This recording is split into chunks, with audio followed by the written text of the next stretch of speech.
Et bonjour, bonjour et bienvenue dans ce nouveau live de Planétéo. Je suis Théo et je vous accueille ce soir sur ma planète pour un nouveau live de lecture. Et oui, aujourd'hui ou ce soir, comme vous voulez, nous lirons la suite des nouvelles histoires extraordinaires écrites par Edgar Allan Poe. C'est notre 7e live sur cette œuvre, sur ce recueil de nouvelles. Nous lirons aujourd'hui 3 nouvelles, à savoir Le diable dans le beffroi, Lionnerie et 4 bêtes en une. Je vous invite, comme d'habitude, si vous me regardez en rediffusion sur YouTube, à checker la barre de lecture de la vidéo ainsi que la description de la vidéo. Il s'y trouve des timecodes qui vont vous permettre de passer l'introduction, de passer les pauses que j'effectuerai dans ma lecture et d'aller directement à la nouvelle qui vous intéresse. De la même façon, si vous me regardez sur YouTube, vous pourrez aller jeter un œil à l'onglet playlist de la chaîne. Vous aurez la playlist Et si on lisait nouvelles histoires extraordinaires avec les nouvelles précédentes et les nouvelles à venir, mais également la playlist Et si on lisait Histoires extraordinaires avec l'autre recueil de nouvelles d'Edgar Allan Poe que nous avons lu il y a de cela quelques années. Pour l'heure, je suis en live sur Twitch et j'accueille avec plaisir les gens sur le chat. Bonjour, bonsoir Astrabubble. Ça y est, sur les intros, je sais plus, je suis totalement perdu. J'ai tellement l'habitude de lancer mon intro en disant bonsoir le soir et ainsi de suite, que même quand je fais un live à 17h30, je ne peux pas m'empêcher de dire soir. Dans ma tête, c'est pas le jour que je live, c'est le soir. Bref. Donc voilà, c'est vrai qu'en ce moment, j'ai des horaires, des créneaux de live un petit peu différents de ce qui se fait d'habitude. Vous le savez déjà si vous m'avez suivi lors des derniers lives. C'est une question de contexte, puisque tout simplement, dans moins d'un mois maintenant, je vais devoir arrêter les lives de manière temporaire, voire définitive. Je ne suis pas encore en mesure de le dire, tout simplement parce que je vais déménager, je vais changer de vie, je vais commencer un nouveau travail, tout ça, bref. Donc, je ne sais pas où je vais être dans quelques mois, je ne sais pas ce que le futur me réserve. En tout cas, sachez que j'ai plutôt l'intention de continuer les lives dès que j'en aurai l'occasion. Donc, ce qui va se passer, c'est que pendant un mois, je fais un maximum de lives qu'il m'est permis de faire, qu'il m'est possible de faire. Et puis, ensuite, il y aura une petite pause et j'espère revenir le plus vite possible. Mais je vous tiendrai au courant sur les réseaux de toute façon. Sachant que la manière dont je m'organise, du coup, pour ce mois-ci de live intensif, entre guillemets, c'est que je live dès que j'en ai l'occasion. Là, j'essaie de me tenir à une fois tous les 2 jours. Ça marche bien pour le moment. J'arrive à tenir la cadence. Ça sera pas dit que ça durera tout le mois, mais pour le moment, ça va. Et les rediffusions, je vais uniquement les mettre le jeudi et le dimanche à midi sur YouTube. Ce qui fait que logiquement, il y aura plus de live que de rediffusions mises en ligne. Ce qui fait que même lorsque j'aurai arrêté les lives, vous aurez encore un peu d'activité sur la chaîne YouTube pendant quelques semaines, j'espère. Au bout d'un moment, malgré tout, je pense que vous n'aurez ni activité sur la chaîne Twitch, ni activité sur la chaîne YouTube. Et je vous laisserai des messages pour vous expliquer ma situation et pour vous dire si un retour est envisageable et si oui, quand, dès que je le saurai moi-même. Voili, voilou. En attendant, comme j'ai l'habitude de dire lors de ces derniers lives, profitons, savourons de ces quelques instants ensemble, de ces quelques moments partagés. Moi, ça me fait bien plaisir. On avance bien dans nos lectures. Là, les nouvelles histoires extraordinaires, on en lit un sacré paquet ces jours-ci. D'ailleurs, non pas que ça me lasse, parce que je les trouve plutôt très bien écrites, et globalement, je suis bien content de cette lecture d'Edgar Allan Poe, mais juste pour un peu se changer d'air, changer d'univers, je pense que s'il y a un live lundi, ça ne sera pas un live de lecture, ça sera peut-être un live soit le deuxième numéro de mon émission Les mots portent avec Les mots portent le bonheur, soit un live de gaming, soit un live un peu spécial, on va dire, où on parlera encore bibliothèque, donc on parlera de ma bibliothèque personnelle, mais cette fois-ci la bibliothèque que vous pouvez voir juste là derrière moi dans le fond, à savoir ma bibliothèque de comics. Je ne pense pas faire de A à Z tous mes comics comme j'ai pu le faire sur mes romans, etc. Parce que ça va nous prendre beaucoup, beaucoup trop de temps, je pense, sinon. Ça sera peut-être possible un jour, mais je vais pas commencer ça maintenant alors que j'arrête les lives dans moins d'un mois. On n'aura pas le temps de faire le tour. Par contre, je pensais peut-être vous donner quelques conseils de lecture si vous n'avez jamais lu de comics ou si vous êtes curieux de sortir peut-être des carcans, de ce que vous connaissez. Peut-être, je sais pas moi, peut-être que vous consommez des comics et que vous lisez que du super héroïque, par exemple. Donc peut-être que je vais pouvoir vous donner des pistes, de lecture autres que super héroïque. Je ne sais pas, par exemple. En tout cas, j'aimerais faire une émission vraiment où je vous conseille, je pense, mon top 5, top 10, je sais pas trop, de mes comics favoris. Quelques recommandations comme ça et puis encore une fois, comme pour, le passage en revue de ma bibliothèque, c'est surtout un prétexte pour qu'on parle de ces œuvres. Donc, voilà, prendre, 10, 15, 20 minutes pour parler, de chaque œuvre, peut-être vous montrer, 2-3 dessins, ça serait, très sympathique je pense. En tout cas, c'est une chose qui me donne bien envie. Donc il y a de fortes chances que ça arrive dans les jours, semaines à venir. Hem, D'ailleurs, j'en profite puisqu'on est en fin de semaine, n'hésitez pas à nous rejoindre demain. Alors demain, c'est 14 juillet. Mmh, donc n'hésitez pas à nous rejoindre sur Discord déjà dans un premier temps et n'hésitez pas à nous joindre lors des veillées. Le dimanche de 21 h à minuit, je me tiens en général disponible, en vocal sur mon Discord et donc on fait des veillées où on discute ensemble, on joue à des jeux de société, on joue à des jeux vidéo, on fait des trucs à la con, genre des tier lists, des trucs comme ça. C'est bien rigolo, c'est bien fun. En général, on s'amuse bien et ce sera avec un plaisir que je vous accueillerai, lors de ces, moments. Sauf que c'est vrai que demain, c'est le 14 juillet. Donc est-ce que demain, ça va être possible? On verra bien. On verra bien, parce que je me dis que si je me pointe demain, je risque d'être seul. Ce qui serait compréhensible. Souvent le 14 juillet, les gens sortent. Pas moi. Mais bref, on verra bien demain.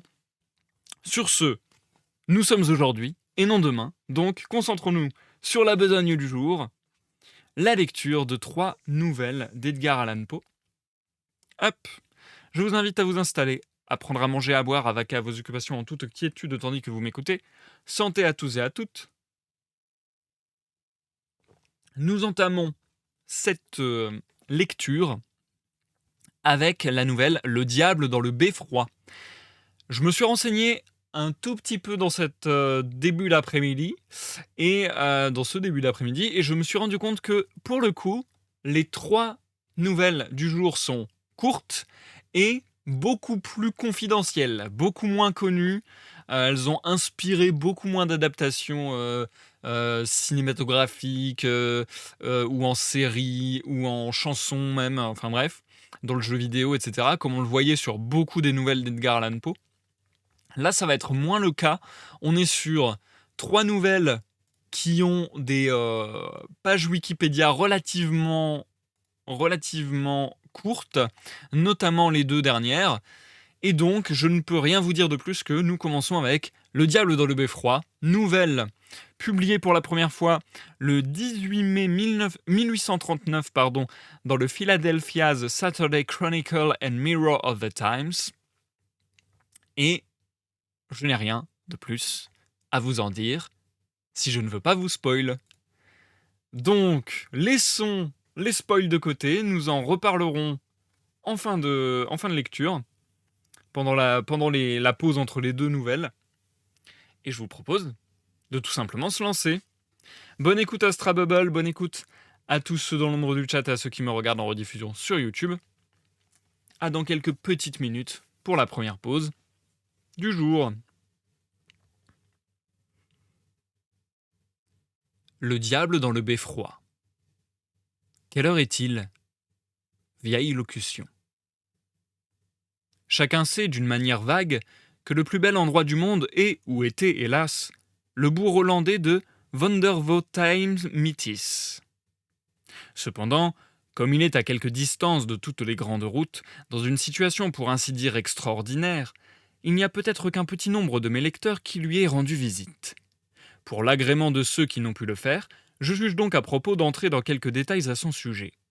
Et c'est en vérité d'autant plus nécessaire que, si je me propose de donner un récit des événements calamiteux qui ont fondu tout récemment sur son territoire, c'est avec l'espoir de conquérir à ses habitants la sympathie publique. Aucun de ceux qui me connaissent ne doutera que le devoir que je m'impose ne soit exécuté avec tout ce que j'y peux mettre d'habileté, avec cette impartialité rigoureuse, cette scrupuleuse vérification des faits et cette laborieuse collation des autorités qui doivent toujours distinguer celui qui aspire au titre d'historien. Par le secours réuni des médailles, manuscrits et inscriptions, je suis autorisé à affirmer positivement que le bourg de Vondervoetheim-Mythis a toujours existé dès son origine précisément dans la même condition où on le voit encore aujourd'hui. Mais, quant à la date de cette origine, il m'est pénible de n'en pouvoir parler qu'avec cette précision indéfinie dont les mathématiciens sont quelquefois obligés de s'accommoder dans certaines formules algébriques. La date, il m'est permis de m'exprimer ainsi, eu égard à sa prodigieuse antiquité, ne peut pas être moindre qu'une quantité déterminable quelconque. Relativement à l'étymologie du nom Vondervoetheim-Mythis, je me confesse, non sans peine, également en défaut. Parmi une multitude d'opinions sur ce point délicat, quelques-unes très subtiles, quelques-unes très érudites, quelques-unes suffisamment inverses, je n'en trouve aucune qui puisse être considérée comme satisfaisante. Peut-être l'idée de Grogswig, qui coïncide presque avec celle de Kroutapelunti, doit-elle être prudemment préférée. Elle est ainsi conçue. Vondervoetheim-Mythis, Wonder lege donder, Voetheim-Mythis, quasi und Bleitzis, Bellitsis, obsoletum problitzen. Cette étymologie, pour dire la vérité, se trouve assez bien confirmée par quelques traces de fluide électrique qui sont encore visibles au sommet du clocher de la maison de ville. Toutefois, je ne me soucie pas de me compromettre dans une thèse d'une pareille importance, et je prierai le lecteur curieux d'informations d'en référer aux Oratiunculae de Rebus Proeter Veteris de Dundergunz. Voyez aussi Blunderbuzzard De Derivationibus, de la page 27 à la page 5010, in folio, édition gothique, caractères rouges et noirs avec réclames et sans signature. Consultez aussi dans cet ouvrage les notes marginales autographes de Stufenpuff avec les sous-commentaires de Grund und Gusel. Malgré l'obscurité qui enveloppe ainsi la date de la fondation de Vondervoetheim-Mythis et l'étymologie de son nom, on ne peut douter, comme je l'ai déjà dit, qu'il n'était toujours existé. Pardon, j'ai vraiment du mal, excusez-moi. Malgré l'obscurité qui enveloppe ainsi la date de la fondation de Vondervoetheim-Mythis et l'étymologie de son nom, on ne peut douter, comme je l'ai déjà dit, qu'il n'ait toujours existé tel que nous le voyons présentement. L'homme le plus vieux du bourg ne se rappelle pas la plus légère différence dans l'aspect d'une partie quelconque de sa patrie, et en vérité la simple suggestion d'une telle possibilité y serait considérée comme une insulte. Le village est situé dans une vallée parfaitement circulaire, dont la circonférence est d'un quart de mille à peu près, et complètement environné par de jolies collines dont les habitants ne se sont jamais avisés de franchir les sommets. Ils donnent d'ailleurs une excellente raison de leur conduite, c'est qu'ils ne croient pas qu'il y ait quoi que ce soit de l'autre côté. Autour de la lisière de la vallée, qui est tout à fait unie et pavée dans toute son étendue de tuiles plates, s'étend un rang continu de 60 petites maisons. Elles sont appuyées par derrière sur les collines, et naturellement elles regardent tout le centre de la plaine, qui est juste à 60 yards de la porte de face de chaque habitation. Chaque maison a devant elle un petit jardin, avec une allée circulaire, un cadran solaire et 24 choux. Les constructions elles-mêmes sont si parfaitement semblables qu'il est impossible de distinguer l'une de l'autre. À cause de son extrême antiquité, le style de l'architecture est quelque peu bizarre, mais pour cette raison même, il n'est que plus remarquablement pittoresque. Elles sont faites de petites briques bien durcies au feu, rouges, avec des coins noirs, de sorte que les murs ressemblent à un échiquier dans de vastes proportions. Les pignons sont tournés du côté de la façade, et il y a des corniches, aussi grosses que le reste de la maison, aux rebords des toits et aux portes principales. Les fenêtres sont étroites et profondes, avec de tout petits carreaux et force châssis. Le toit est recouvert d'une multitude de tuiles à oreillettes roulées. La charpente est partout d'une couleur sombre, très ouvragée, mais avec peu de variété dans les dessins. Car, de temps immémorial, les sculpteurs en bois de Vondervoetheim-Mythis n'ont jamais su tailler plus de 2 objets, une horloge et un chou. Mais ils les font admirablement bien, et ils les prodiguent avec une singulière ingéniosité, partout où ils trouvent une place pour le ciseau. Les habitations se ressemblent autant à l'intérieur qu'au dehors, et l'ameublement est façonné d'après un seul modèle. Le sol est pavé de tuiles carrées, les chaises et les tables sont en bois noir, avec des pieds tors, grêles et amincis par le bas.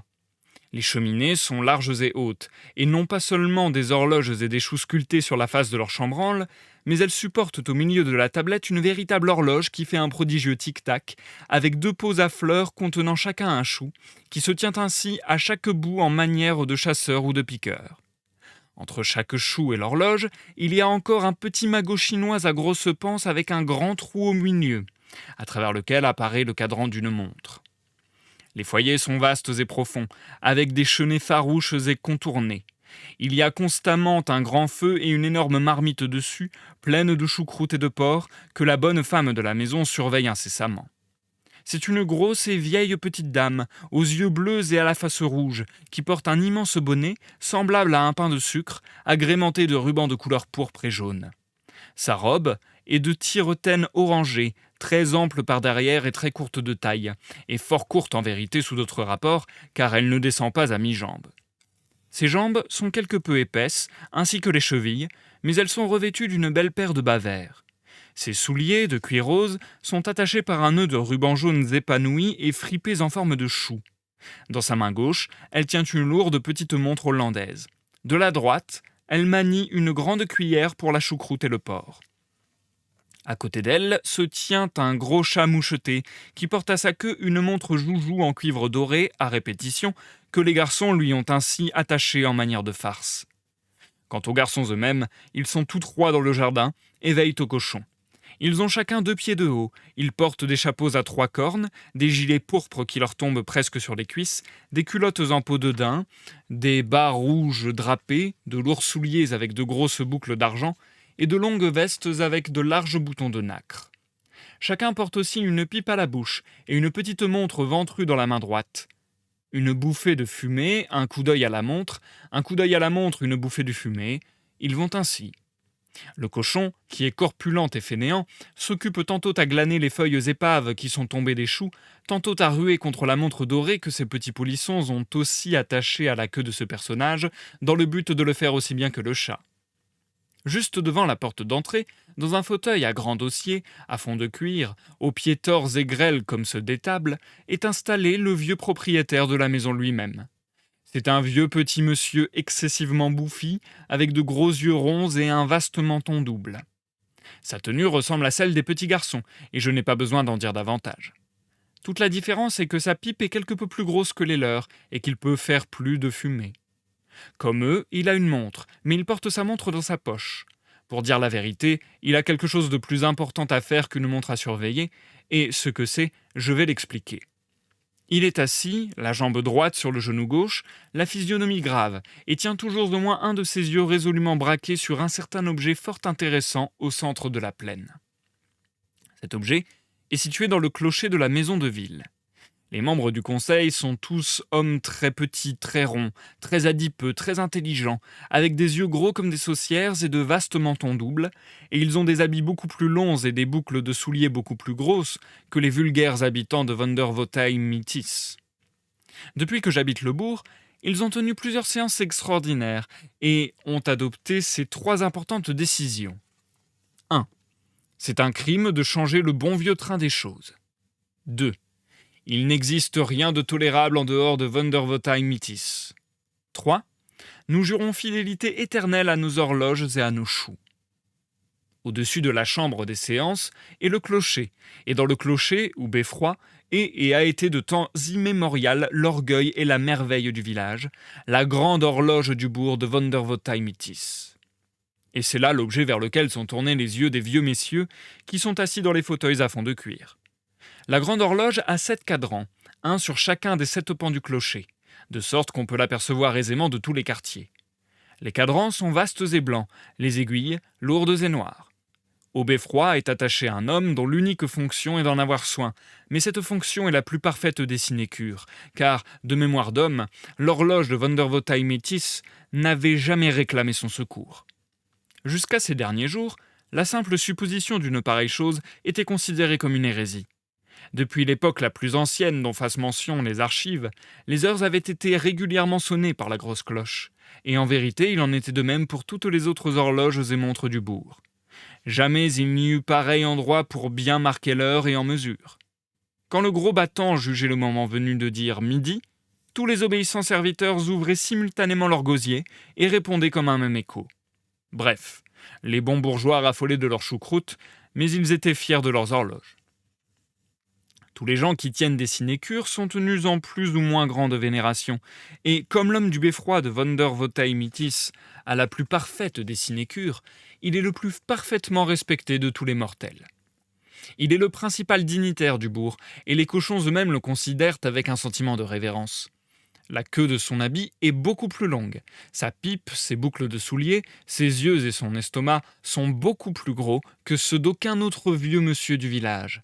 Et quant à son menton, il n'est pas seulement double, il est triple. J'ai peint l'état heureux de Vondervotteimittis. Hélas, quelle grande pitié qu'un si ravissant tableau fût condamné à subir un jour un cruel changement. C'est depuis bien longtemps un dicton accrédité parmi les plus sages habitants que rien de bon ne peut venir d'au-delà des collines. Et vraiment, il faut croire que ces mots contenaient en eux quelque chose de prophétique. Il était midi moins 5, avant-hier, quand apparut un objet d'un aspect bizarre au sommet de la crête, du côté de l'est. Un tel événement devait attirer l'attention universelle, et chaque vieux petit monsieur assis dans son fauteuil à fond de cuir tourna l'un de ses yeux, avec l'ébahissement de l'effroi, sur le phénomène, gardant toujours l'autre œil fixé sur l'horloge du clocher. Il était midi moins 3 minutes quand on s'aperçut que le singulier objet en question était un jeune homme tout petit et qui avait l'air étranger. Il descendait la colline avec une très grande rapidité, de sorte que chacun put bientôt le voir tout à son aise. C'était bien le plus précieux petit personnage qui se fût jamais fait voir dans Vondervotteimittis.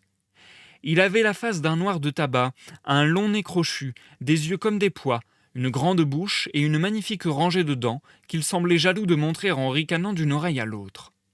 Ajoutez à cela des favoris et des moustaches, il n'y avait, je crois, plus rien à voir de sa figure. Il avait la tête nue, et sa chevelure avait été soigneusement arrangée avec des papillotes. Sa toilette se composait d'un habit noir collant terminé en queue d'hirondelle, laissant pendiller par l'une de ses poches un long bout de mouchoir blanc, de culottes de casimir noir, de bas noirs et d'escarpins qui ressemblaient à des moitiés de souliers, avec d'énormes bouffettes de ruban de satin noir pour cordon. Sous l'un de ses bras, il portait un vaste claque, et sous l'autre un violon presque 5 fois gros comme lui. Dans sa main gauche était une tabatière en or, où il puisait incessamment du tabac de l'air le plus glorieux du monde, pendant qu'il cabriolait en descendant la colline et dessinait toutes sortes de pas fantastiques.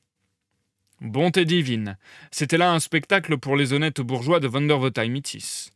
Pour parler nettement, le gredin avait, en dépit de son ricanement, un audacieux et sinistre caractère dans la physionomie, et pendant qu'il galopait tout droit vers le village, l'aspect bizarrement tronqué de ses escarpins suffit pour éveiller maint soupçon.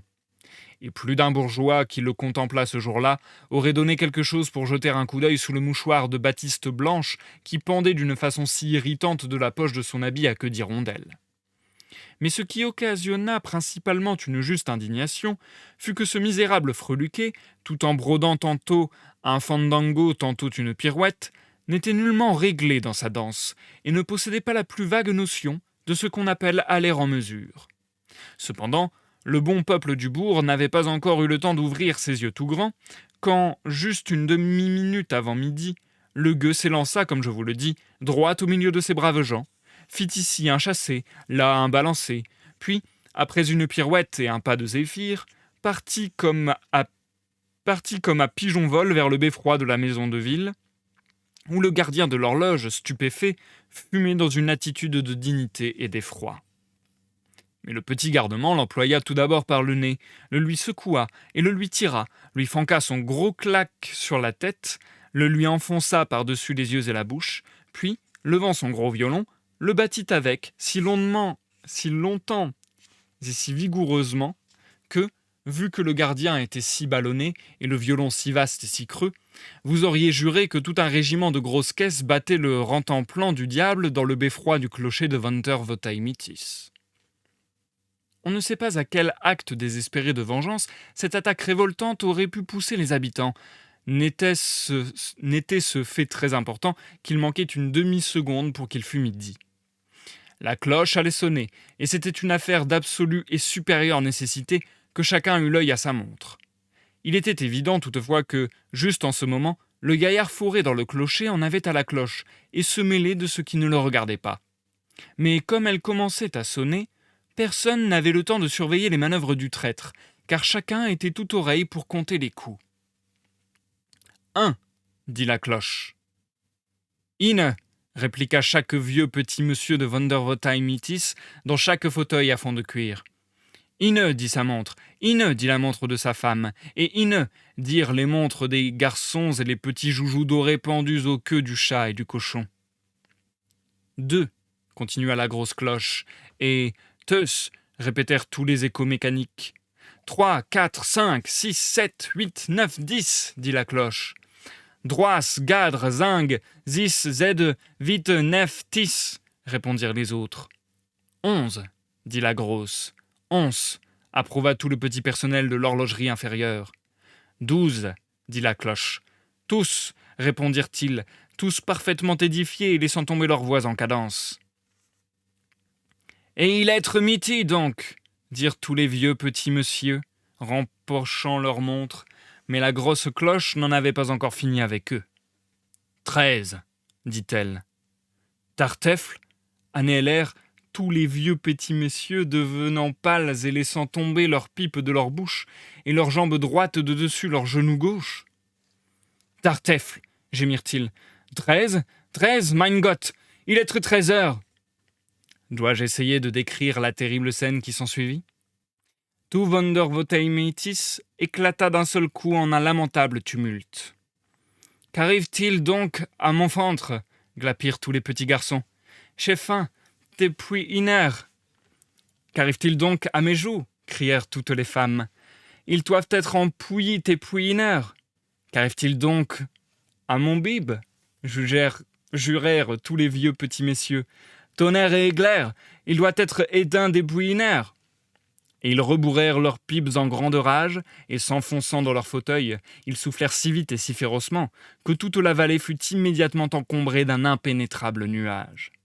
Cependant, les choux tournaient tous au rouge pourpre, et il semblait que le vieux diable lui-même avait pris possession de tout ce qui avait forme d'horloge. Les pendules sculptées sur les meubles se prenaient à danser comme si elles étaient ensorcelées, pendant que celles qui étaient sur les cheminées pouvaient à peine se contenir dans leur fureur, et s'acharner dans une si opiniâtre sonnerie de « Draise, draise, draise !» et dans un tel trémoussement et remuement de leurs balanciers que c'était réellement épouvantable à voir. Mais, pire que tout, les chats et les cochons ne pouvaient plus endurer l'inconduite des petites montres à répétition attachées à leur queue, et ils le faisaient bien voir en détalant tous vers la place, égratignant et farfouillant, criant et hurlant, affreux sabbat de miaulements et de grognements, et s'élançant à la figure des gens, et se fourrant sous les cotillons, et créant le plus épouvantable charivari et la plus hideuse confusion qu'il soit possible à une personne raisonnable d'imaginer. Et le misérable petit vaurien installé dans le clocher faisait évidemment tout son possible pour rendre les choses encore plus navrantes. On a pu de temps à autre apercevoir le scélérat à travers la fumée. Il était toujours là, dans le beffroi, assis sur l'homme du beffroi qui gisait à plat sur le dos. Dans ses dents, l'infâme tenait la corde de la cloche qu'il secouait incessamment, de droite et de gauche avec sa tête, faisant un tel vacarme que mes oreilles en tintent encore, rien que d'y penser.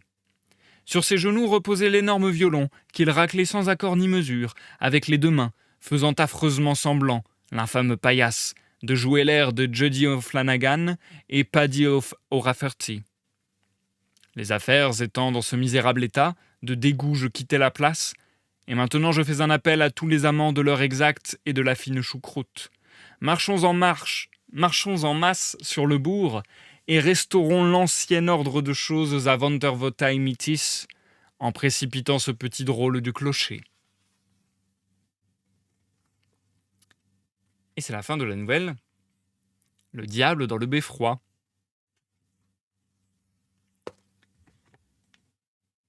Nous marquons une courte pause.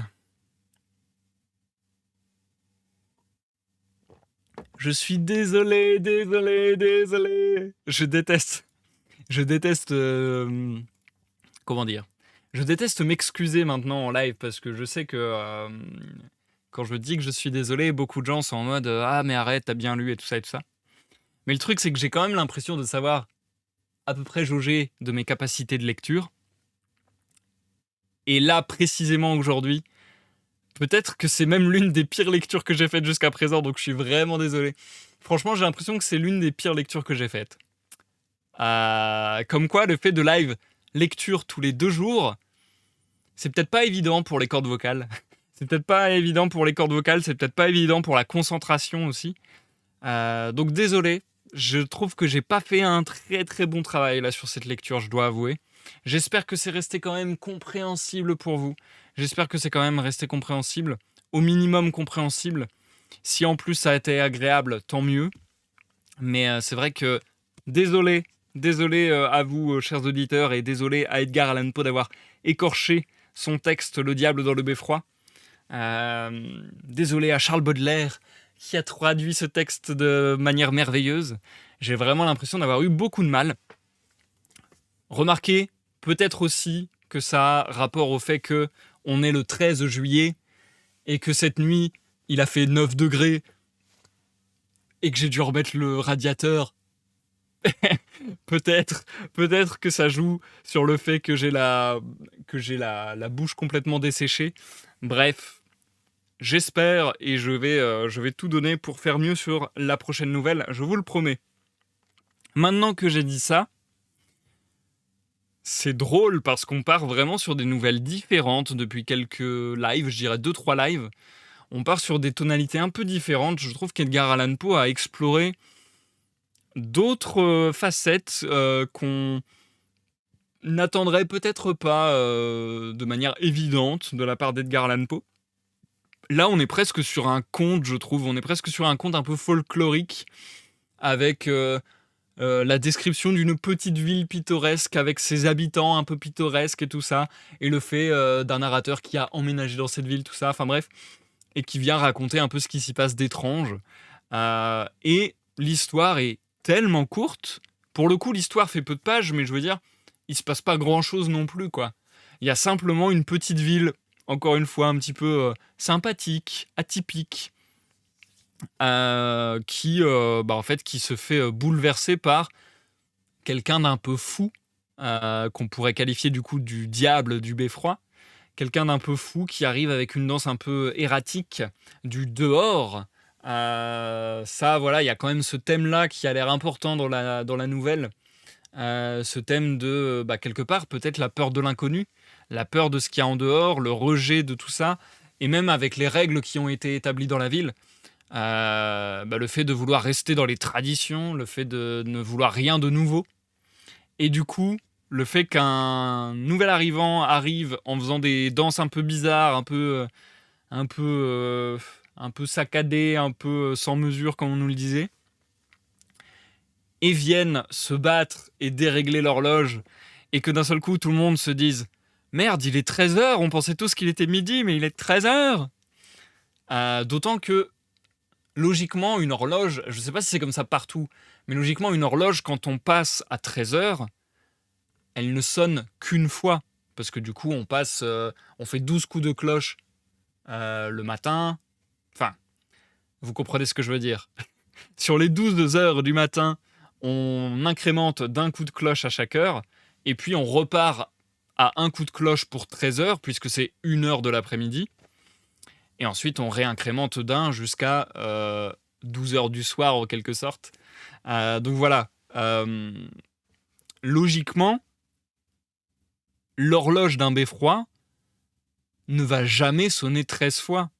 Sauf si, voilà. En tout cas, pas dans ces circonstances, à ma connaissance. Il y a peut-être des circonstances où c'est le cas, mais en tout cas, dans ces circonstances, a priori, non. Et du coup, il a suffi de cette bizarrerie, de cette étrangeté, pour mettre sans dessus-dessous la petite ville. Donc du coup, je trouve que la nouvelle est sympathique, mais c'est vrai qu'elle fait très conte folklorique qui... Je la trouve peut-être un peu moins... Comment dire? un peu moins inspiré que d'autres histoires d'Edgar Allan Poe et un peu plus sage, quoi. Pour le coup, là, on n'est pas du tout sur du gore ou sur ce genre de choses, même s'il peut y avoir un effet un peu malsain et malaise par rapport à l'arrivée de l'étranger avec sa danse très spéciale. Mais bon, franchement, ouais, c'est pas la nouvelle qui va me marquer, je pense. C'est pas la nouvelle qui va me marquer. Elle est sympa, mais sans plus. En plus, il y a eu un truc que j'ai toujours redouté en live de lecture, c'est-à-dire l'imitation d'un accent par l'écriture même. Parce qu'à la limite, quand un auteur précise que, je sais pas moi par exemple, il y a un personnage anglais, mais que le texte est écrit classiquement, bah du coup je vais pas faire d'accent anglais, enfin voilà, je vais pas m'amuser à faire des accents, surtout que est-ce que j'aurai la capacité de faire les accents de manière correcte? Je ne crois pas forcément. Donc voilà, je m'amuse pas à faire ça. Mais là c'est directement dans le texte. Là c'est directement dans le texte où Charles Baudelaire et peut-être même Edgar Allan Poe avant lui du coup se sont amusés à coller à l'accent via l'orthographe. Donc là pour dire il est... alors attendez, j'avais quelle phrase par exemple? Pour dire et il est midi donc... Attendez, je vais vous écrire la phrase carrément dans le chat, comme ça vous verrez. Donc pour dire et il est midi donc, il écrit et il être midi donc. Donc du coup, je me suis dit, bon bah je suis obligé de coller au texte pour le coup, si c'est une volonté de l'auteur. Donc voilà, j'ai été obligé de faire un truc que j'aurais voulu éviter pour le coup. Mais bon. Euh, je préfère retranscrire exactement ce que propose l'auteur. D'ailleurs, chose que je ne trouve pas finalement très logique, puisque c'est un peu superficiel en fait. Comme dans des films, comme dans des séries, pourquoi, s'il parle dans une autre langue, pourquoi on devrait avoir une sorte de semi-traduction comme ça Ils ne devraient pas s'exprimer comme s'ils essayaient de parler français à un français, par exemple. Parce que là, c'est à ça que ça ressemble. C'est comme si des étrangers essayaient de parler français à un français. Alors que non, ils sont censés parler leur langue, quoi. Donc c'est vrai que ça n'a pas grand sens, je trouve, de faire ça personnellement. Bref. En tout cas, dans ce cas de figure, je vois pas trop l'intérêt. Est-ce qu'on a d'autres informations sur la page Wikipédia concernant cette nouvelle? On nous dit dans le résumé qu'il y a un jeu de mots autour du nom de la ville de Wonder what time it is, qui est I wonder what time it is. Donc je me demande quelle heure il est. Wonder what time it is. En fait, c'est un peu ça. Ok, super marrant. J'aime trop.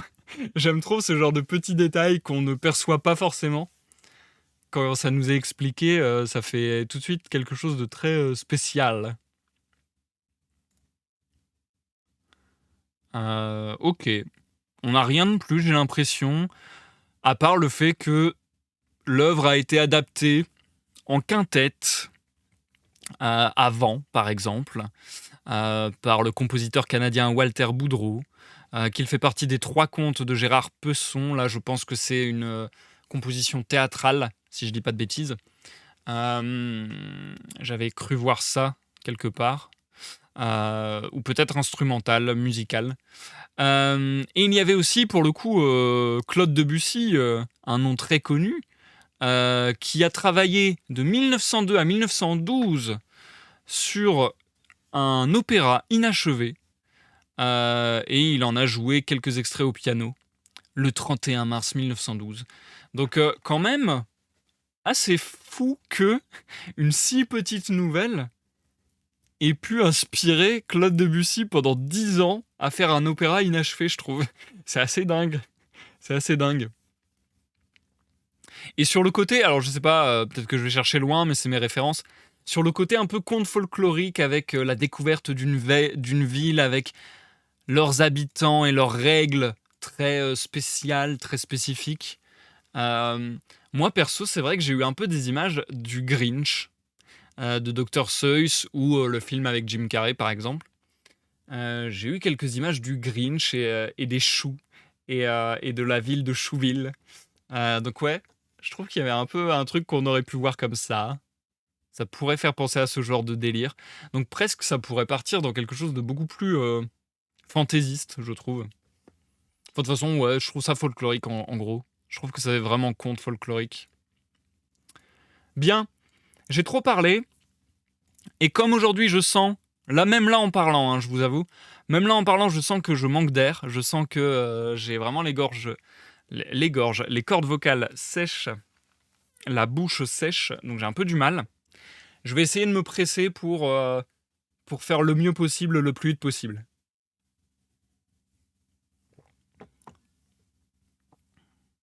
Et donc, je passe sur la nouvelle suivante, qui est la nouvelle Lionnerie. C'est dur à prononcer, je trouve, Lionnerie. Trop du mal à le dire. Lionnerie, nouvelle publiée pour la première fois dans le Southern Literary Messenger en mai 1835, sous le titre d'origine Lionizing. Lionizing, j'imagine.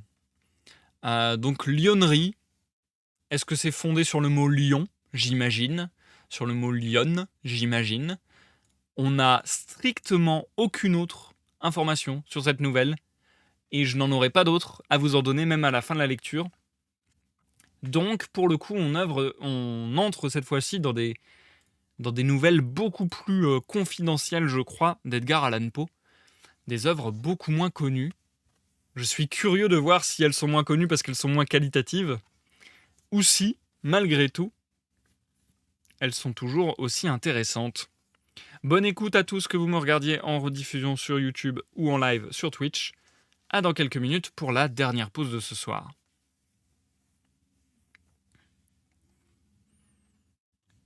Lionnerie. Tout le populaire se dressa sur ses 10 doigts de pied dans un étrange ébahissement. L'évêque Hall s'attire. Je suis, c'est-à-dire j'étais un grand homme. Mais je ne suis ni l'auteur du Junius, ni l'homme au masque de fer, car mon nom est, je crois, Robert Jones, et je suis né quelque part dans la cité de Fumfudge. La première action de ma vie fut d'empoigner mon nez à 2 mains. Ma mère vit cela et m'appela un génie. Mon père pleura de joie et me fit cadeau d'un traité de nosologie. Je le possédais à fond avant de porter des culottes.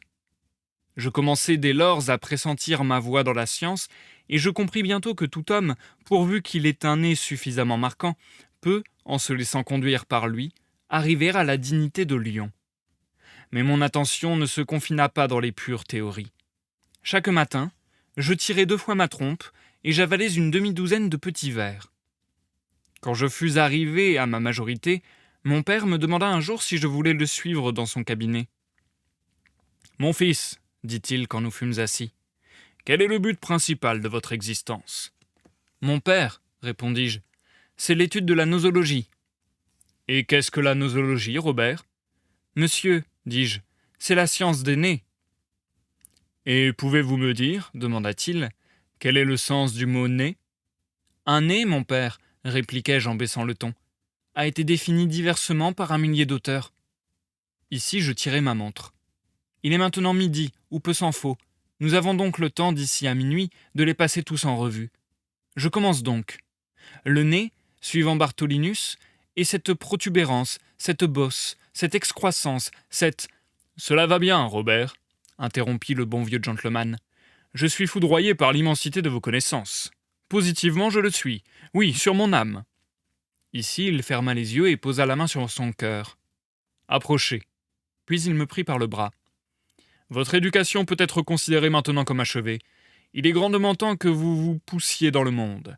Et vous n'avez rien de mieux à faire que de suivre simplement votre nez. Ainsi.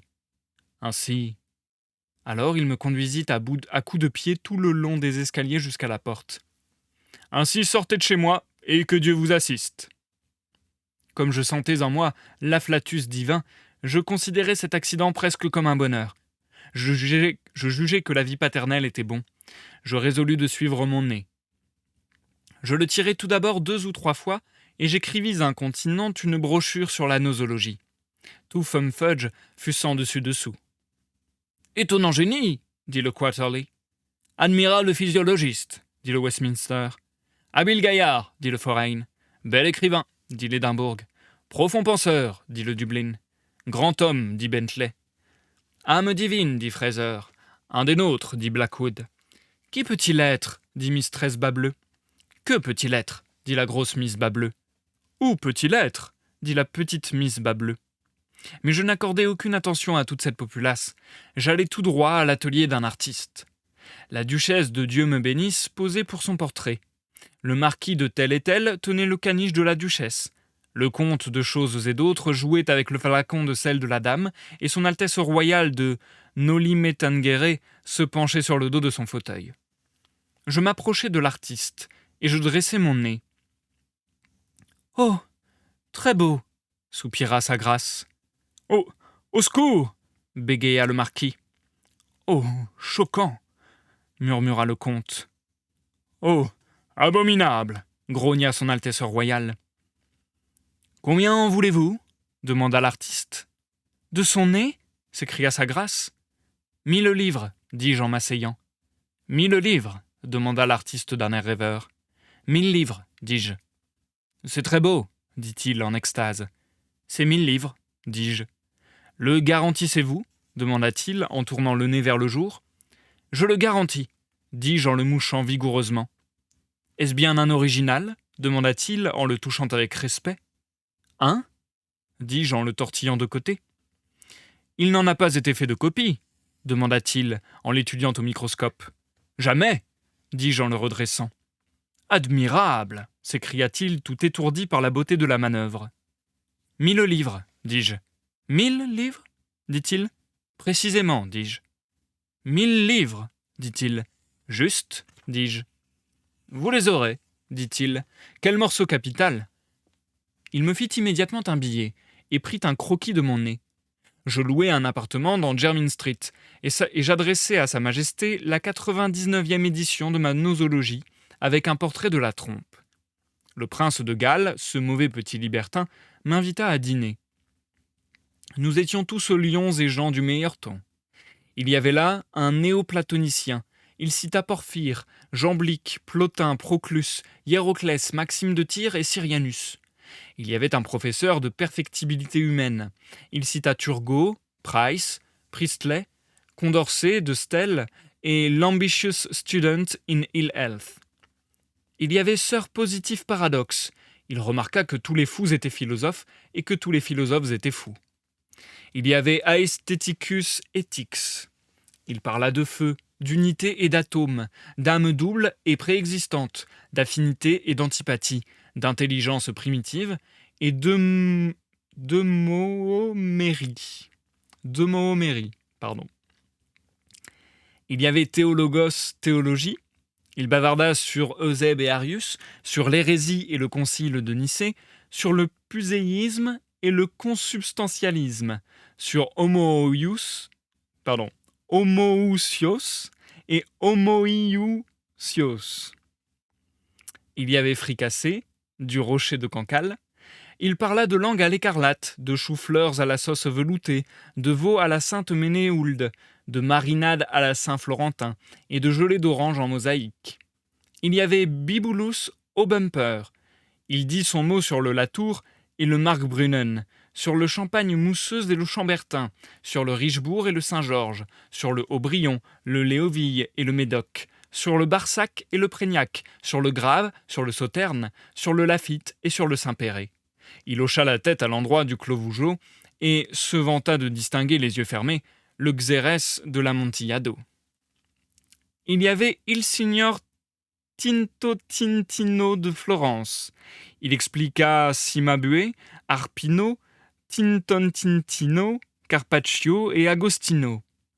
Il parla des ténèbres du Caravage, de la suavité de l'Albane, du coloris du Titien, des vastes commères de Rubens et des polissonneries de Janstein. Il y avait le recteur de l'université de Fumfudge. Il émit cette opinion que la lune s'appelait Bendis en Thrace, Bubastis en Égypte, Diane à Rome et Artémis en Grèce. Il y avait un grand turc de Stamboul.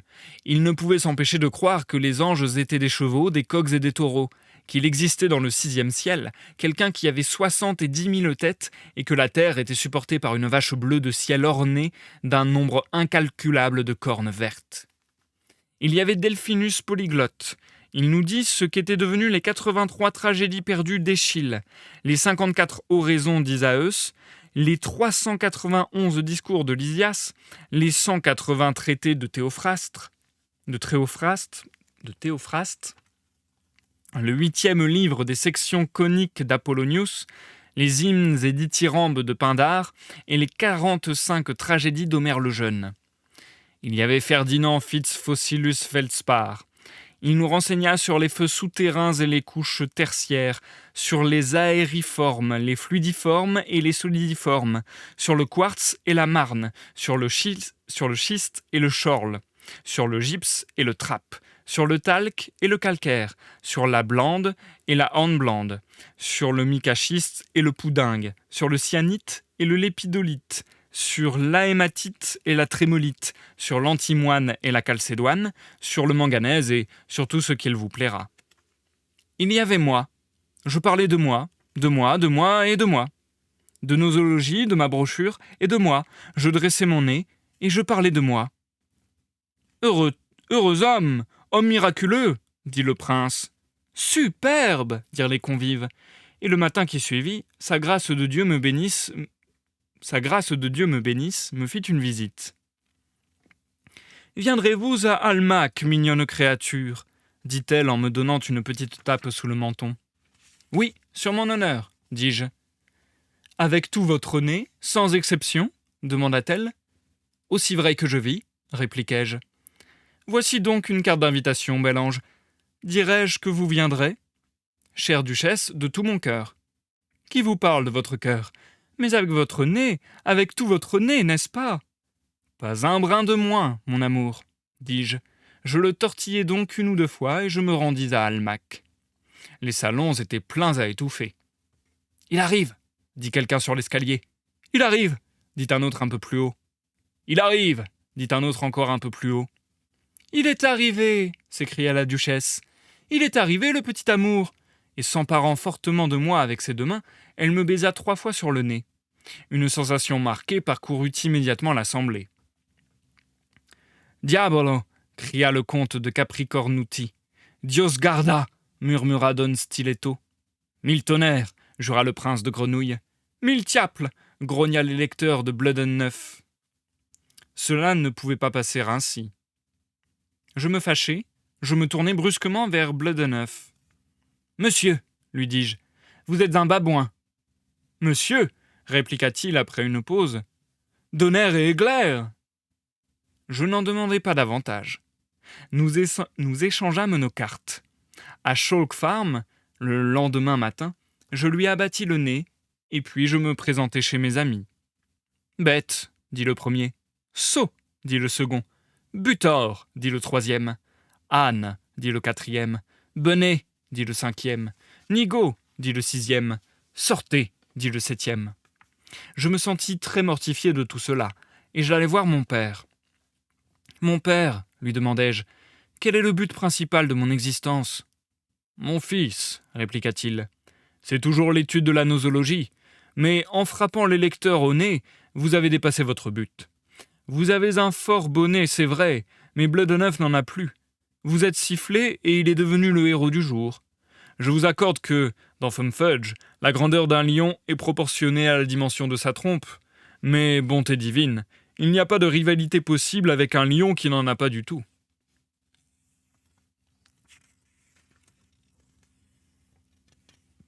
Et c'est la fin de la nouvelle Lionnerie. Nous marquons une courte pause. Waouh, cette nouvelle est trop bizarre. Je suis vraiment très très étonné par cette nouvelle. Elle est trop bizarre. Elle est trop bizarre, mais elle date de mai 1835. Et Le Roi Peste, qu'on a lu lors du live précédent, datait également de septembre 1835, donc à quelques mois près. Il me semble que Lyonnerie et la nouvelle, janvier, février, mars, ouais, on a mars ici. C'est l'une des nouvelles les plus vieilles qui est écrit Edgar Allan Poe, en tout cas dans cette reportée dans ce recueil de nouvelles. Et donc peut-être qu'il y a de cela dans la bizarrerie de cette nouvelle. Peut-être que c'est parce que c'est une œuvre assez jeune, d'un Edgar Allan Poe assez jeune dans son exercice d'écrivain, d'auteur. Mais je trouve que même si elle est très bizarre, elle a quelque chose de très plaisant pour ma part, parce qu'elle se permet quelque chose, quoi. Elle se permet, je trouve qu'il y a un peu l'insouciance justement d'un jeune auteur.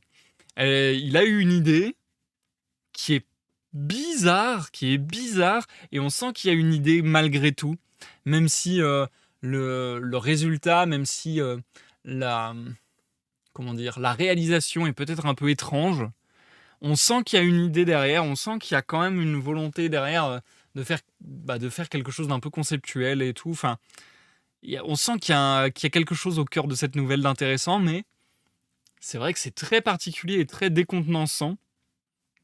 Je me demande en plus, parce que, encore une fois, de ce qu'on a vu lors des lives précédents, a priori, Edgar Allan Poe n'aime pas faire forcément des morales, a priori. Pourtant, c'est vrai que je trouve qu'on pourrait penser qu'il y a une morale à cette histoire. La fin fait vraiment morale, avec le père qui lui fait la morale littéralement, je trouve, qui lui explique pourquoi il est passé de se faire adorer à se faire détester soudainement. Et d'ailleurs, si le message est qu'à s'affronter comment dire, en fait que quelque part à vaincre sans péril on triomphe sans gloire, c'est un peu ça, j'ai l'impression, la morale de l'histoire. C'est-à-dire que si on vient à bout de quelqu'un en le déshonorant, déjà il y a ce truc-là, d'une part, eh bien est-ce qu'on peut vraiment tirer un honneur de cela? Et en plus, est-ce que quelqu'un qui n'a pas d'honneur, on peut tirer, déjà aussi de base, on peut tirer de l'honneur à le battre, entre guillemets, ou à être meilleur que lui? Je pense qu'il y a quelque chose de cet ordre-là, dans la morale de la nouvelle. Mais c'était très très particulier, c'était vraiment très particulier. J'ai l'impression qu'on nous parle encore une fois de difformité physique aussi, avec du coup un nez qui serait, plus le nez serait long, plus on serait reconnu dans ce parterre de personnages extravagants. Et du coup, ça m'a fait penser également à la nouvelle du Roi Peste, encore une fois. Les difformités physiques jusqu'au fait que le nez soit appelé une trompe, par exemple. Donc je pense qu'il y a un peu tout ça. Mais c'est vrai qu'il y a quelque chose une ambiance très particulière, très étrange sur cette nouvelle. Même dans la citation de tous les spécialistes qui sont là, on dirait qu'il y a à la fois de la moquerie et à la fois de l'admiration, enfin pas de l'admiration, mais du respect. C'est très bizarre sur la description de tous ces personnages et de toutes les théories scientifiques, etc., qu'ils vont défendre les uns et les autres. En fait, on dirait un peu que c'est ironique. On dirait qu'à la fois le narrateur s'y intéresse et respecte ça, mais qu'à la fois l'auteur rigole un peu de ça. Je trouve qu'il y a un peu un truc comme ça. Et puis le personnage qui finit, alors que tout le monde a des sujets d'études plus ou moins savants, lui qui finit par dire « Ah, moi j'ai parlé de moi. » C'est très étonnant cette nouvelle, très très étonnant, mais au final, pas déplaisante, juste très désarçonnante. On passe cette fois-ci en mars 1836. J'ai vraiment des bugs aujourd'hui. Oh, terrible. Je me souviendrai qu'il ne faut plus que je live à 17h30. Je crois que c'est la première fois de ma vie que je lance un live à 17h30. Ça ne me réussit pas. Pas de live à 17h30. Bref. Nous passons sur la dernière nouvelle du jour. 4 bêtes en une. Nouvelle publié pour la première fois dans le Southern Literary Messenger, comme la nouvelle précédente si je ne m'abuse, en mars 1836. Et comme la nouvelle précédente, nous n'avons pas d'informations supplémentaires. Donc, je vous propose de tout simplement découvrir l'œuvre directement.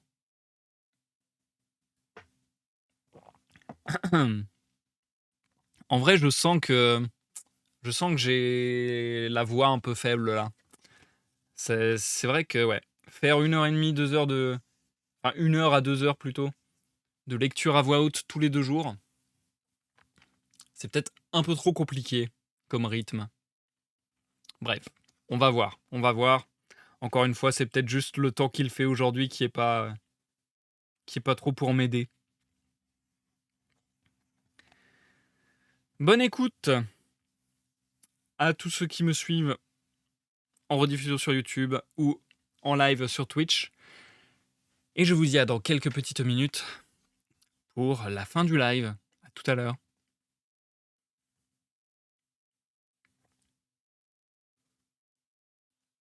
4 bêtes en une, l'homme caméléopard.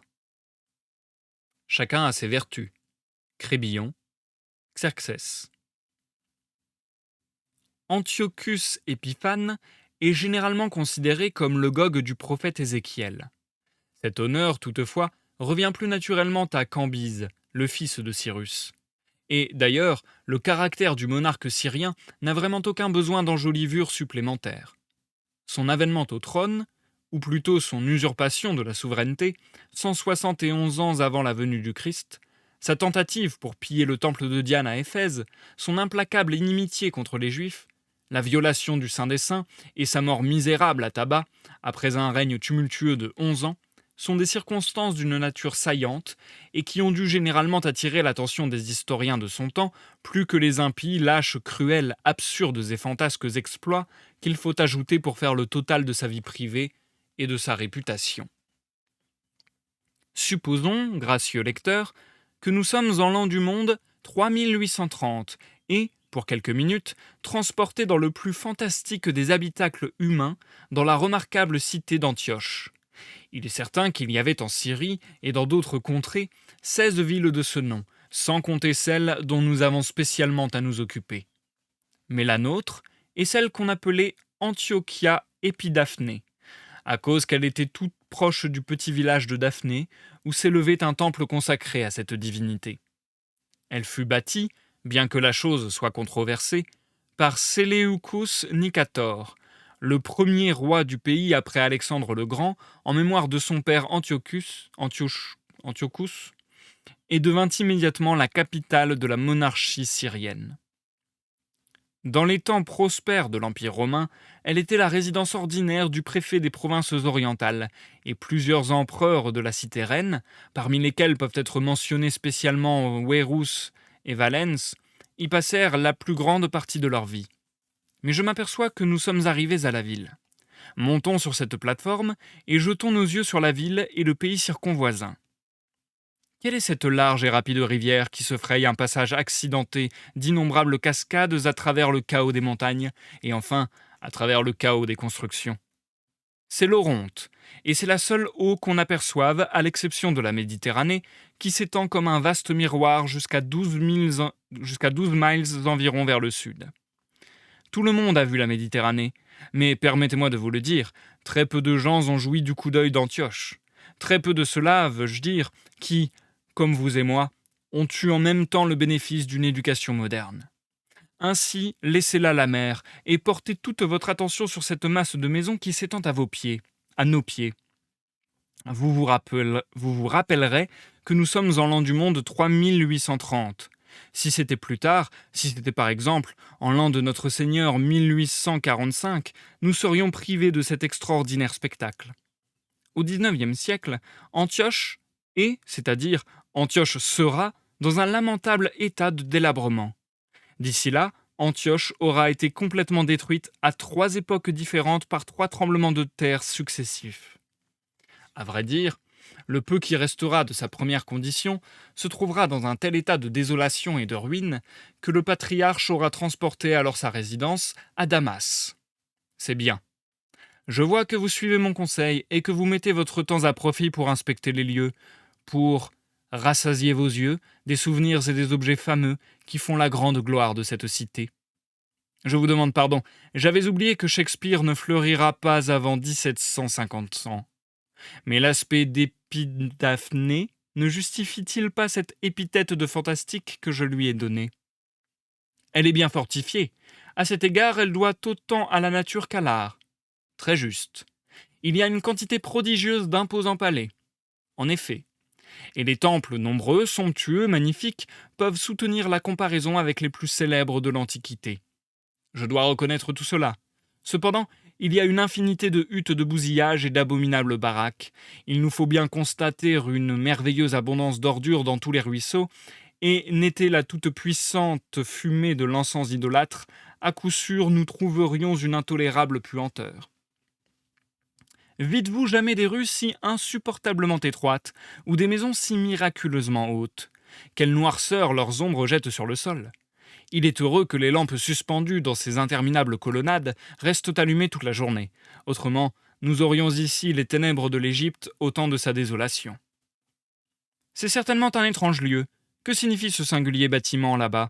Regardez, il domine tous les autres et s'étend loin à l'est de celui que je crois être le palais du roi. C'est le nouveau temple du soleil, qui est adoré en Syrie sous le nom d'Elagabala. Plus tard, un très fameux empereur romain instituera ce culte dans Rome et en tirera son surnom, Héliogabalus. J'ose vous affirmer que la vue de la divinité de ce temple vous plairait fort. Vous n'avez pas besoin de regarder au ciel, Sa Majesté le Soleil n'est pas là, du moins le soleil adoré par les Syriens. Cette déité se trouve dans l'intérieur du bâtiment situé là-bas. Elle est adorée sous la forme d'un large pilier de pierre, dont le sommet se termine en un cône ou pyramide, par quoi est signifié le pire, le feu.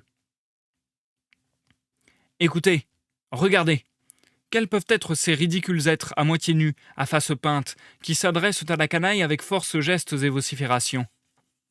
Quelques-uns, en petit nombre, sont des saltimbanques, d'autres appartiennent plus particulièrement à la race des philosophes.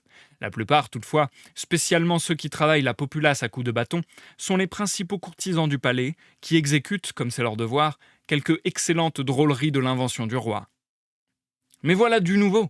Ciel, la ville fourmille de bêtes féroces.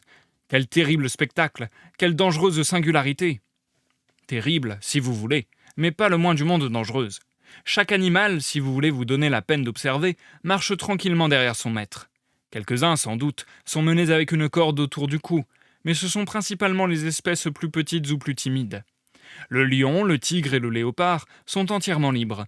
Ils ont été formés à leur présente profession sans aucune difficulté et suivent leurs propriétaires respectifs en manière de valets de chambre.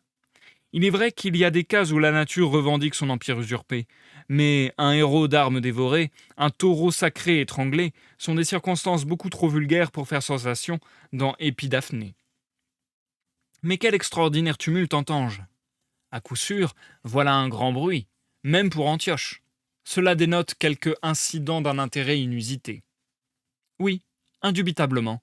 Le roi a ordonné quelques nouveaux spectacles, quelques exhibitions de gladiateurs à l'hippodrome, ou peut-être le massacre des prisonniers scythes, ou l'incendie de son nouveau palais, ou la démolition de quelques temples superbes, ou bien, ma foi, un beau feu de joie de quelques juifs. Le vacarme augmente. Des éclats d'hilarité montent vers le ciel. L'air est déchiré par les instruments à vent et par la clameur d'un million de gosiers. Descendons, pour l'amour de la joie, et voyons ce qui se passe. Par ici, prenez garde.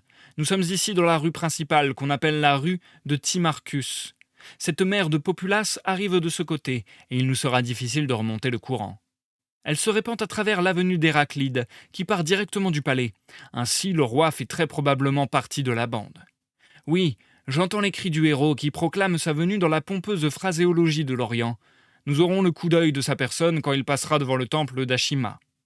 Mettons-nous à l'abri dans le vestibule du sanctuaire. Il sera ici tout à l'heure. Pendant ce temps-là, considérons cette figure. Qu'est-ce? Oh, c'est le dieu Ashima en personne. Vous voyez bien que ce n'est ni un agneau, ni un bouc, ni un satyre. Il n'a guère plus de ressemblance avec le pan des Arcadiens. Et cependant, tous ces caractères ont été, seront attribués par les érudits des siècles futurs à l'Ashima des Syriens. Mettez vos lunettes et dites-moi ce que c'est. Qu'est-ce? Dieu me pardonne, c'est un singe. Oui, vraiment. Un babouin, mais pas le moins du monde une déité. Son nom est une dérivation du grec simia. Quel terrible sot que les antiquaires. Mais voyez là-bas courir ce petit polisson en guenilles. Où va-t-il? Que braille-t-il? Que dit-il? Oh! Il dit que le roi arrive en triomphe, qu'il est dans son costume des grands jours, qu'il vient, à l'instant même, de mettre à mort de sa propre main 1000 prisonniers israélites enchaînés. Pour cet exploit, le petit misérable le porte nu.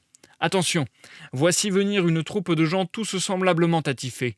Ils ont fait un hymne latin sur la vaillance du roi et le chantent en marchant. Mille, mille, mille, mille, mille, mille, decolavimus unus homo.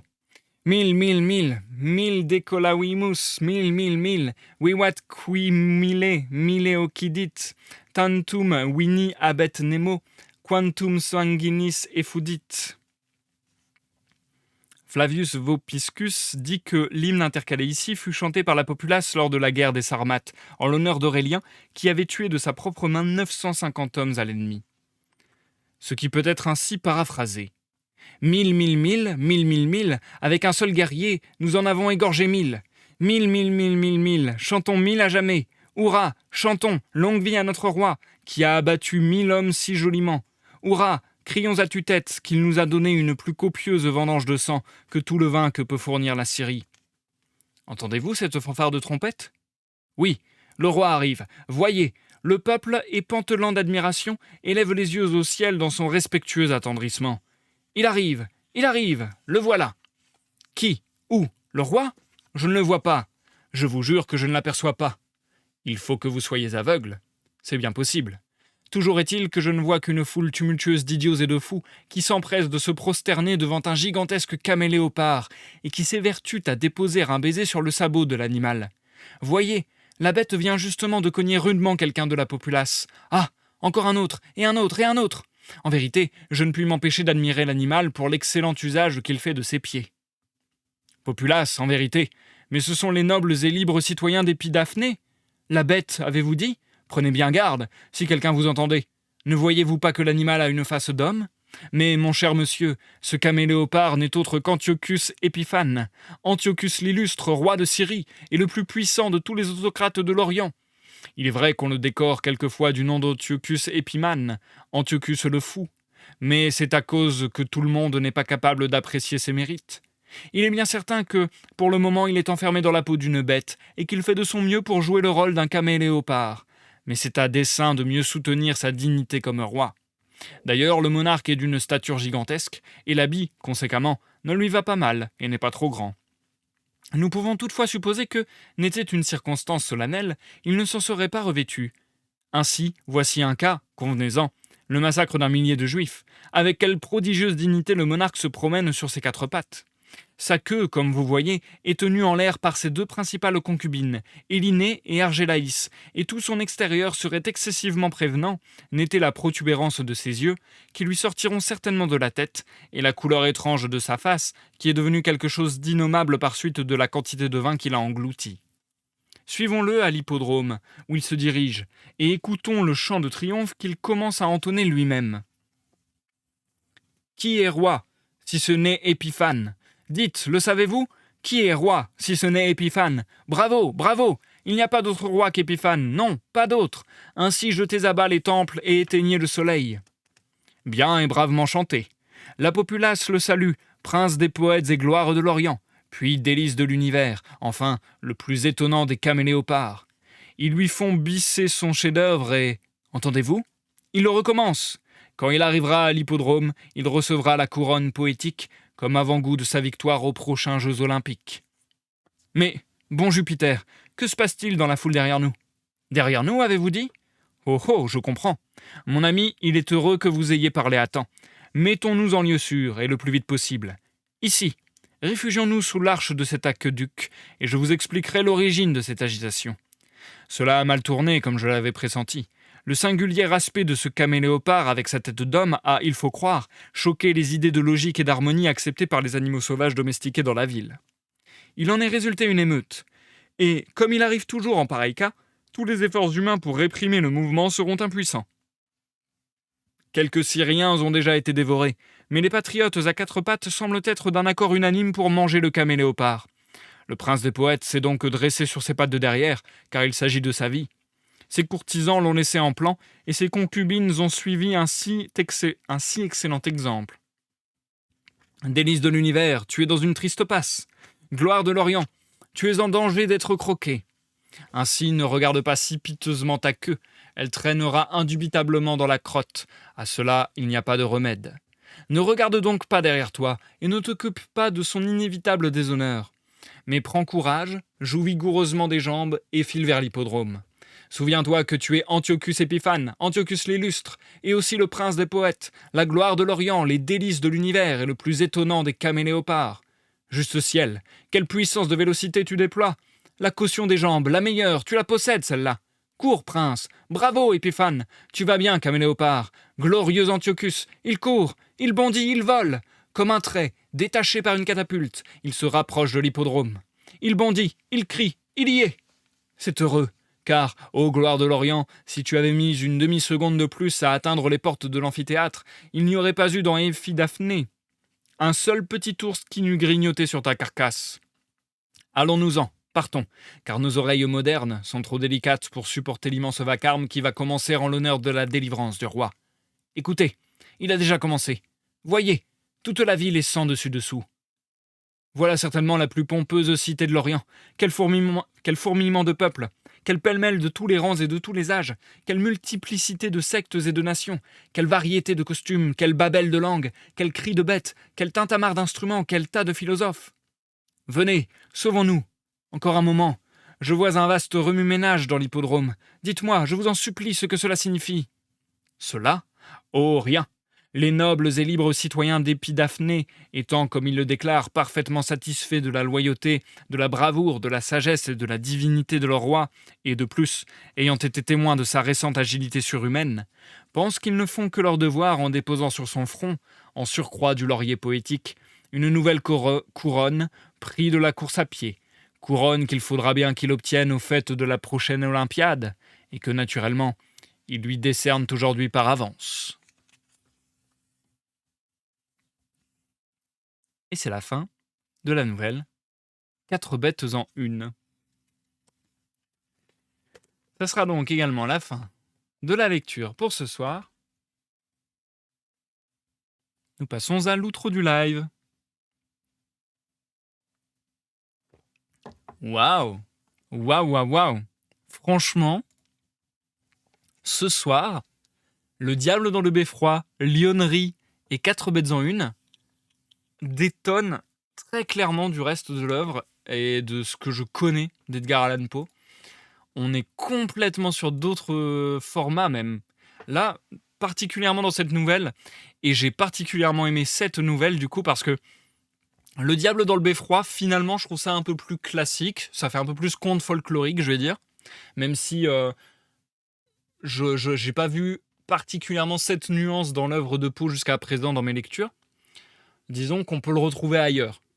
Lionnerie, c'était très très bizarre, très très étrange, mais je trouve que c'était pas maîtrisé. C'était pas maîtrisé.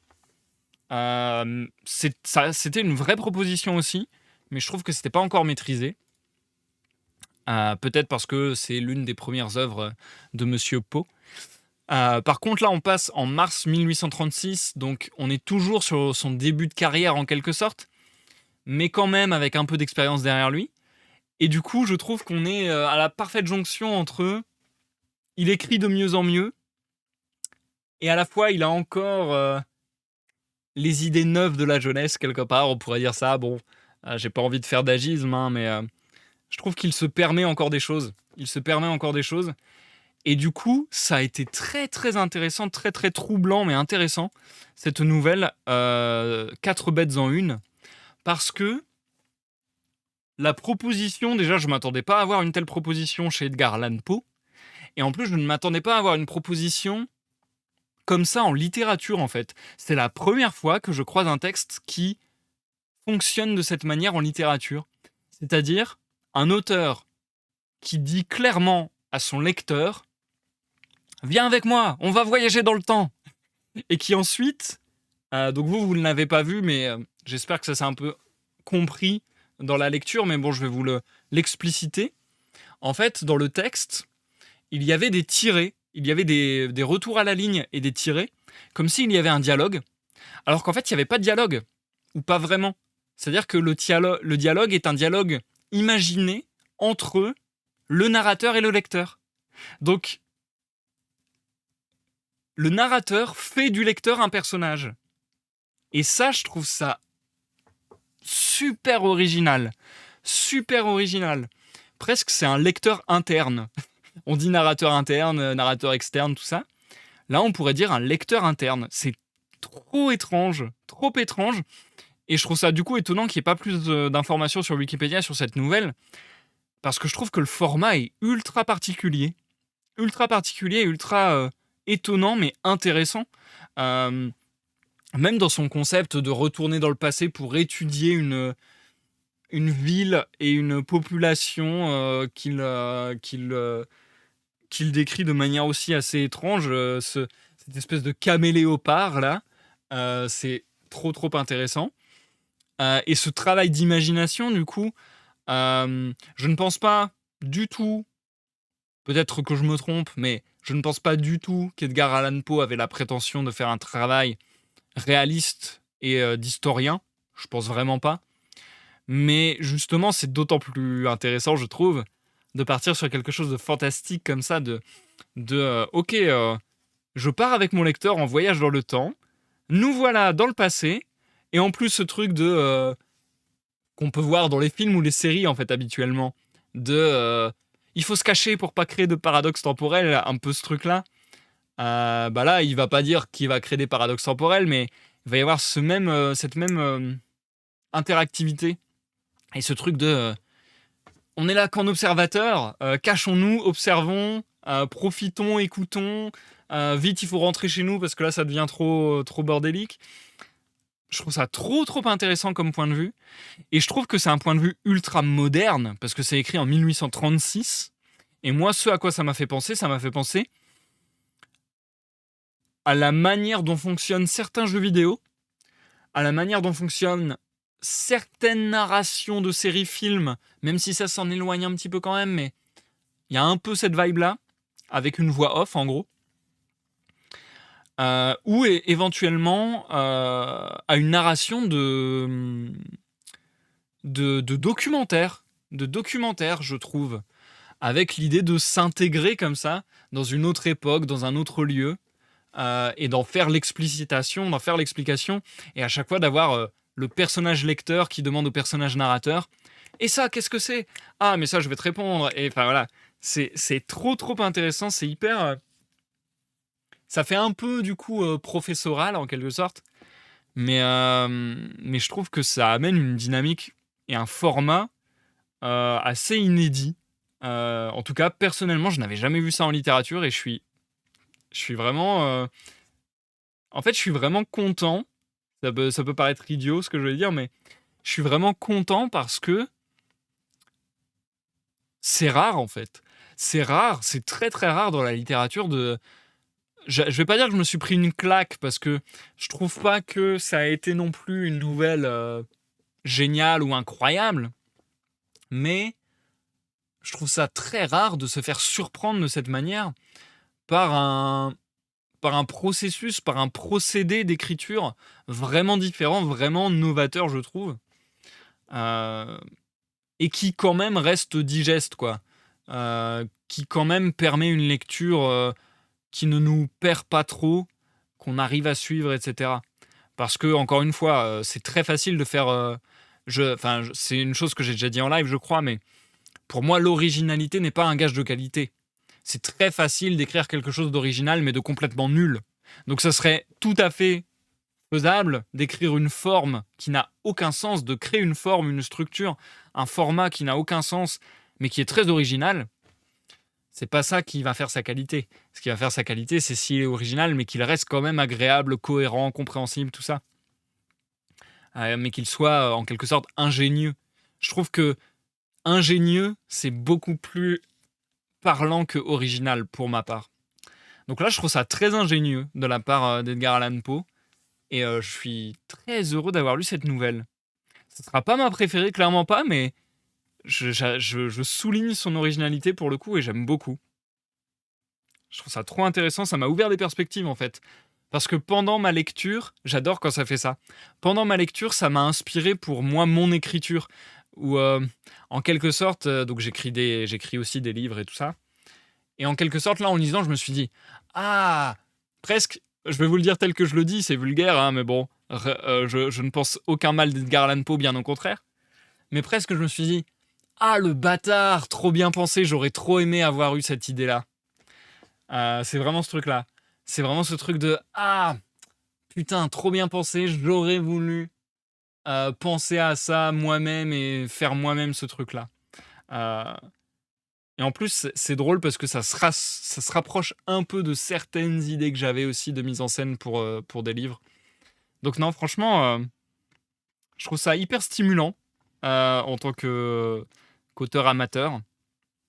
Donc j'ai beaucoup aimé. J'ai beaucoup aimé. Bref, ça sera tout pour aujourd'hui.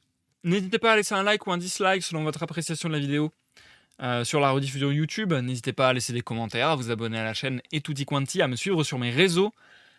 Je ne pense pas que la suite de la lecture aura lieu lundi, comme je le disais, parce que là j'ai beaucoup enchaîné de lecture et je sens que ça commence à jouer sur mes cordes vocales. Donc peut-être que je vais sauter un jour, et donc peut-être que lundi je vais live. Je suis pas encore sûr, mais peut-être que lundi je vais live et que je ferai soit de la musique, soit soit un jeu vidéo, soit